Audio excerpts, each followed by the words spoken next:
दोस्तों हर एक दिन हर एक रात इस दुनिया में कुछ ना कुछ अजीब होता ही रहता है। ऐसी ही एक अजीब और अनबिलीवेबल मिस्ट्री है एक ऐसी बस की जिसके बारे में कहा जाता है कि इस बस में 3 भूत खुद सवारी बनकर चढ़े थे। और फिर आखिर ऐसा क्या हुआ कि ये बस इस तरह से गायब हुई कि रोड पर लगे सीसीटीवी कैमरों में भी किसी को नहीं दिखी। फिर जब कुछ दिन बाद ये बस पुलिस वालों को मिली तो इस बस के फ्यूल टैंक में फ्यूल की बजाय खून भरा हुआ था। बस यही नहीं बल्कि इस बस में मौजूद लेडी कंडक्टर और इस बस का ड्राइवर भी मिस्टीरियसली इस तरह से मारे गए थे कि आज तक 30 साल गुजरने के बाद भी किसी को भी मालूम नहीं कि उनको आखिर किसने मारा था। आखिर ऐसा क्या हुआ होगा इस बस के साथ कि ये इतने दिनों तक गायब रही और फिर जब मिली तो ना ड्राइवर जिंदा था और ना ही वो लेडी कंडक्टर, और आज तक भी ये एक अनसॉल्व्ड मिस्ट्री क्यों बनी पड़ी है। जी हाँ दोस्तों, ये एक सच्ची कहानी है रूट नंबर 375 की एक मिस्टीरियस और भूतिया बस की।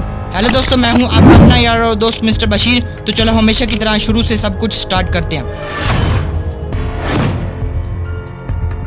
दोस्तों बात है 14 नवंबर साल 1995 की। रात का टाइम था। रूट नंबर 375 की आखिरी बस अपनी मंजिल की तरफ निकल चुकी थी। इस बस को 16 किलोमीटर दूर चाइना के एक शहर फ्रेग्रेंट हिल्स जाना था। इस बस में एक बूढ़ी औरत थी, एक 22 साल का लड़का और एक यंग कपल सफर कर रहे थे। ऑलमोस्ट आधी रात हो चुकी थी। रोड पर सन्नाटा था, हल्की हल्की बारिश भी पड़ रही थी। अब यहाँ तक तो सब कुछ ठीक ठाक चल रहा था, बट चलते चलते इस बस के ड्राइवर को अचानक से रोड की साइड पर अंधेरे में खड़े 3 लोग दिखाई देते हैं। और ये लोग किसी बस स्टॉप पर बिल्कुल भी नहीं खड़े थे, बल्कि ये एक सुनसान सी जगह पर खड़े थे। पहले तो बस ड्राइवर ने इनको देखते ही बस ना रोकने का फैसला किया, बिकॉज चाइना में बस जस्ट बस स्टॉप पर ही रुकती है। बट फिर इस बस की लेडी कंडक्टर ने ड्राइवर से कहा कि ये इस रूट की आखिरी बस है और इसके बाद यहाँ से कोई बस भी नहीं गुजरेगी, और अगर वो बस को रोकेगा नहीं तो शायद ये तीनों लोग रात को अपने घर नहीं पहुँच पाएंगे और इन्हें यहीं पर रात गुजारनी पड़ेगी। ये सब कुछ सुनते ही ड्राइवर ने फौरी तौर पर बस को रोका और इन तीनों लोगों को बस के अंदर बिठा लिया गया। इनके बैठते ही बस के अंदर मौजूद पहले से सभी पैसेंजर्स को थोड़ा सा अजीब सा महसूस हुआ,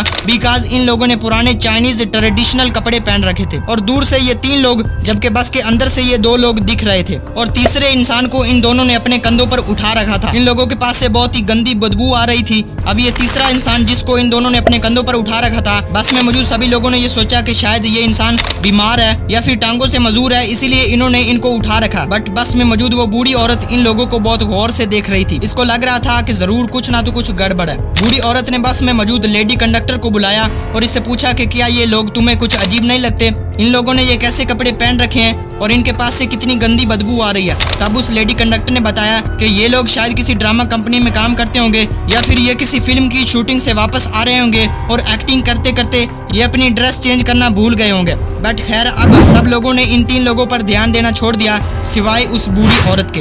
अब बस आगे एक स्टॉप पर जाकर रुक जाती है जहाँ पर वो यंग कपल बस से नीचे उतर जाता है। अब बस में जस्ट ड्राइवर, कंडक्टर, एक बूढ़ी औरत और वो 22 साल का लड़का और ये 3 अजीब लोग ही बचे थे जो कि बस की आखिरी सीट्स पर जाकर बैठ गए थे। अचानक से चलते चलते वो बूढ़ी औरत एकदम से इस नौजवान लड़के पर चिल्लाने लगती है कि इसने मेरा पर्स चुरा लिया है। अब वो लड़का परेशान हो गया कि इस बूढ़ी को क्या हो गया है और मैंने तो इसका कोई पर्स नहीं चुराया। बस यही नहीं बल्कि इस बूढ़ी औरत ने ये तक भी कह दिया कि मुझे अगले स्टॉप पर उतार देना जहाँ से मैं इस लड़के को पुलिस स्टेशन पकड़ कर ले जाऊंगी और इसके खिलाफ कंप्लेन करूंगी। बस की लेडी कंडक्टर को कुछ समझ नहीं आ रहा था कि आखिर ये लड़का इतनी दूर बैठा है फिर भी ये इस बूढ़ी औरत का पर्स कैसे चुरा सकता है। बट इस बूढ़ी औरत के जिद के चलते नेक्स्ट स्टॉप पर इन दोनों लोगों को उतार दिया गया और बस अपने सफर पर आगे चलने लगी। अब इस बस में ड्राइवर, कंडक्टर और वो 3 लोग ही मौजूद थे। अब उतरते ही वो लड़का बूढ़ी औरत से हाथ जोड़कर माफी मांगता है कि मैंने आपका कोई पर्स नहीं चुराया। तब वो बूढ़ी औरत कहती है कि मुझे मालूम है, मुझे तो बस तुम्हें और खुद को किसी न किसी तरह से उस बस से नीचे उतारना था। वो इसलिए कि जब मैं उन तीनों लोगों को पीछे मुड़कर देख रही थी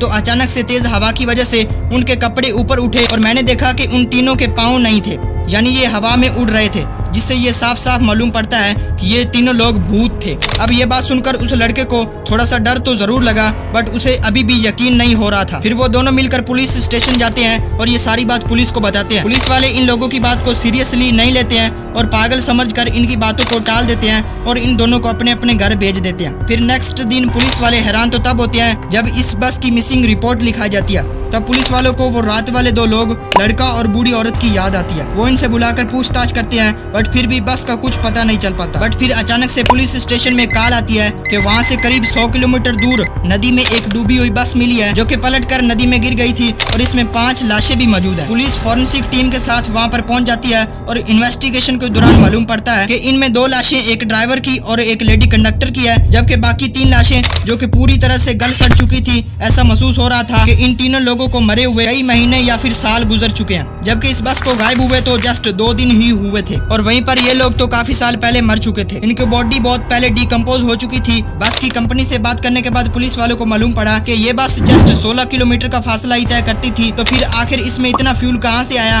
कि ये बस 100 किलोमीटर का फासला तय कर गई। और फिर जब पुलिस ने पूरे रास्ते की सीसीटीवी फुटेज को चेक किया तो मालूम पड़ा कि उस लड़के और बूढ़ी औरत के उतरने के बाद किसी भी सीसीटीवी कैमरे में ये बस दिखी ही नहीं है। जब पुलिस ने इस बस का फ्यूल टैंक चेक किया तो उन्हें वहाँ पर बहुत ज्यादा ब्लड यानी खून देखने को मिला। अब ये इतना सारा खून कहाँ से आया और ये बस आखिर पलटी कैसे और बिना डीजल के ये 100 किलोमीटर चलकर वहाँ कैसे पहुँच गई। अब ये केस पुलिस वालों के लिए एक बहुत बड़ी मिस्ट्री बन चुका था, जिसे आज तक भी चाइना की पुलिस सॉल्व नहीं कर पाई है। और आज के टाइम पर भी रूट नंबर 375 वाले रोड पर रात को लोग सफर करने से भी डरते हैं और आज तक भी ये कहानी चाइना में आग की तरह फैली हुई है। अब ये कोई पैरानॉर्मल एक्टिविटी है या फिर कोई नॉर्मल सोचा समझा क्राइम, ये तो मुझे भी नहीं मालूम। बट अगर आपको ये वीडियो जरा सा भी इंटरेस्टिंग और इन्फॉर्मेटिव लगी तो प्लीज चैनल को सब्सक्राइब कर दें, बिकॉज मैं इसी तरह की इंटरेस्टिंग कहानियां और वीडियोस आगे फ्यूचर में लाता रहूंगा।